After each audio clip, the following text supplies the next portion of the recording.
Les admirateurs et admiratrices de Daniel Lévy ont appris la terrible nouvelle le jour même.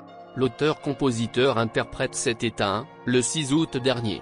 Depuis de nombreuses années, le chanteur combattait un cancer du côlon. Mais cette terrible maladie, maligne et insidieuse, a fini par avoir raison de lui. Sur Instagram, sa femme a partagé un mot pour signaler quand les obsèques de son époux ont eu lieu dès le lendemain de son décès.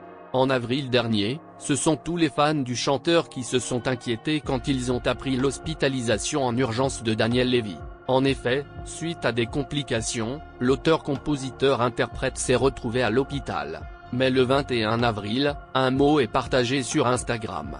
Il va mieux et a pu rentrer chez lui. Il est cependant indiqué qu'il lui faudra quelques mois pour se reposer, se remettre. Malheureusement, la maladie gagne du terrain, et c'est finalement le 6 août 2022, au cœur de l'été, que Daniel Lévy laisse échapper son dernier souffle. Quelques heures seulement après son décès, sa femme Sandrine Lévy s'est exprimée sur Instagram. Elle vient confirmer la triste nouvelle, l'information circulait sur les réseaux sociaux sans pour autant avoir été officialisée. Elle en profite également pour annoncer ses obsèques. Quelques jours en arrière, elle appelait au soutien de la part des internautes puisque l'état de santé de son époux était alarmant. Mon mari, mon roi Daniel Haïm Ben Sarah Lévy a rejoint le Gan Eden. La veillée a lieu à la synagogue de la Rose ce soir et l'enterrement aura lieu à Marseille, au cimetière juif Saint-Pierre, 166. Chemin de l'Armée d'Afrique 13010 Marseille, demain dimanche 7 août à 14h30. Cela ne vous a pas échappé, l'enterrement s'est tenu au lendemain du décès de Daniel Lévy. Pourtant, habituellement, la famille prend quelques jours, ne serait-ce que pour tout organiser. Mais dans la confession juive, les obsèques doivent être organisées dans les plus brefs délais. C'est pourquoi il s'est passé moins de 24 heures entre son décès et son enterrement. C'est ce qu'explique le grand rabbin de Paris dans un texte consacré au rituel juif du deuil. Il importe selon la loi juive de faire en sorte que l'inhumation puisse se dérouler le plus tôt possible. Il ajoute qu'aujourd'hui, les défunts de confession juive sont enterrés dans un cercueil pour respecter la loi. Mais selon la tradition juive, le corps est supposé être inhumé directement dans la terre.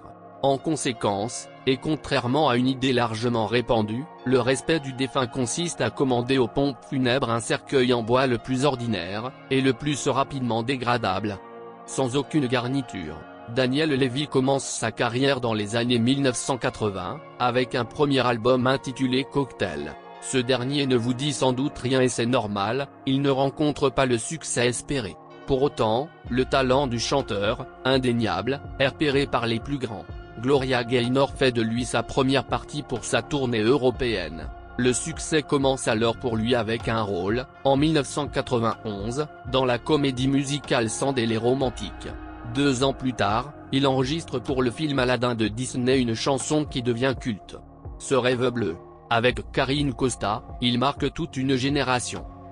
La consécration, c'est en 2000 qu'il la connaît, grâce à la comédie musicale de Pascal Obispo et Elie Chouraki, Les 10 Commandements. La chanson phare, L'envie d'aimer, qu'il interprète, rencontre un immense succès. L'album se vend à 1,3 million d'exemplaires. Sur les réseaux sociaux, Pascal Obispo a réagi à la mort de l'artiste. Un homme, une voix, un frère, notre frère est parti, celui des enfants des 10 commandements. Au total, Daniel Lévy sort 6 albums solo, mais jamais il ne rencontre un succès similaire à celui de l'année 2000, sans doute la plus grande année de sa carrière.